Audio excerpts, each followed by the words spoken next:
What's up, guys? BP Hero at you here with a hot topic for you ASA guys. Forgive me as I'm looking down at my phone for notes here.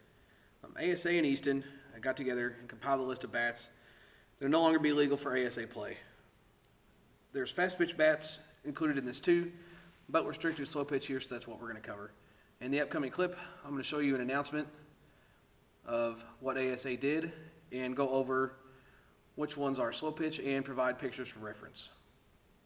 The Amateur Softball Association of America and the USA Softball, the national governing body of softball in the United States, in working with Easton Baseball Softball Incorporated, announced today that Easton is voluntarily removing the following softball bat models from the ASA USA list of certified bats: the SCN1, which never made it out of prototype phase, the SCN11BH, the SCN3, the SCN5,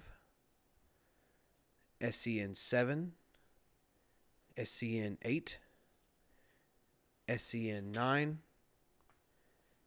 SCX14, and the SCX3. Other organizations that currently use ASA's bat performance standards, such as the NCAA, NFHS, NAIA, NJCAA, may restrict such bats from play in 2016 and beyond.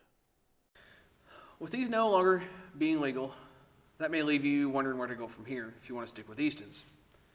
I put together a list of bats that are comparable replacements to the models that are listed in the announcement.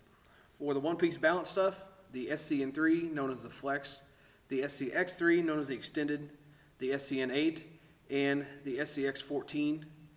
The replacements for those will be comparably to the Easton B4, which is one-piece balance bat, and I highly recommend it. Or if you want to go the dual stamp route, which will be ASA and U-Trip, the Easton BX.0 is also an option. For the two-piece balance stuff, which would be the SCN5, SCN7, and SCN9, the two-piece balance replacements for those would include the 2013 and 2014 B3, which are highly recommended, the 2015 ASA Baker, and the 2015 ASA Torque. For the one end-loaded version there, which was the SCN11BH, the 2013 and 2014 L4, which are still the Helmer line, would be the direct replacement for that, or the 2015 Brian Wegman is the same dimensions. Other great performing ASA bats, if you want to go a different route, would include the Border Battle L4, which is highly recommended, probably one of my favorite one-piece ASA only bats. The ASA Torque, which is also another really good one. The 2013 and 2014 L6, which is a one-piece inload 12-inch barrel, just like the L4, and the ASA Scott Kirby, which is a two-piece 12-inch barrel inload. Also, if you want to explore some other options for dual stamps, the Easton LX.0 and the Easton United would be options there. The LX.0 is a one-piece 12-inch barrel inload, and the United is a two-piece big barrel, 13.5-inch barrel, and is a dual stamp with a mid-load. So that could take some adjustment there, but we'll touch that in another video or something.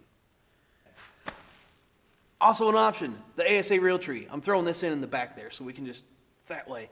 It is a big barrel inload two-piece. If you do decide to go with one of these, be sure and break this in properly. They are made to hit the 52-300s, but they can handle the harder stuff if you do break them in properly. The best way to do this is you start off with a couple hundred swings with the 52-300s. Then from there you can go to something like an Evil BP Rocket. If you don't have some of those, I would suggest probably another couple hundred swings with the 52-300s. And then from there you can pretty much just hit whatever you want, obviously within reason. You don't want to be hitting any 44s in the cold weather with them. The reason for all this is they are apt to premature spiraling when you do this. It doesn't really affect performance or anything. It's just going to look bad. You know, you could get your bat thrown out at a tournament or league play or whatever else. And it will eventually do it, but you might as well avoid it for as long as you can. And breaking these in properly will definitely do that. There's a lot of different things going around.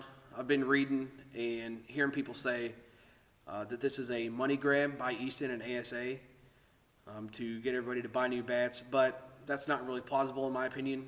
You can look around for even just a little bit and find lots of bats right now for $100 and very close to it. So something to add here real quick. As I'm editing this, I forgot to add in last night while I was shooting this video. In my opinion, the reason these bats were removed from play was the fact that they are pre-ABI bats. Pre-ABI stands for accelerated break-in. There was a period where, before this was implemented, bats would get to the point of failing compression and then last a very long time after that, obviously getting hotter as use continued. However, with the standards they are these days, they want the bat to be close to failure by the time it fails compression. These bats will not fail once they get to that point, and then they will just continue to get hotter with no end in sight. I believe that with that issue evolving there, that is the reason these were pulled out of play. And even a little more to add to this. This is getting pretty sloppy, kind of piecing all this together, but please bear with me. There's nothing saying that the other manufacturers will follow suit. I've talked to a couple of people within some companies, not divulging any details, but they have said that they're probably not going to follow suit with this. Easton decided to, and that's their choice. So that's really all there is to that. All right, so I hope you found this video beneficial. In the description box below, there's going to be video reviews of some of the bats that I've recommended, so be sure and check those out. You can subscribe to the channel. There's lots of game footage on there, and there's going to be some more coming from this weekend. Got a snowball tournament coming up. We're going to have the videos up from that next week. You can like this video, share it around with anybody that might be in the same dilemma, and hopefully it helps them out too. And you can comment on this video wherever it's posted with anything you got to say, any questions or anything like that, and I'll do my best to get you the answers I can. Thanks, guys.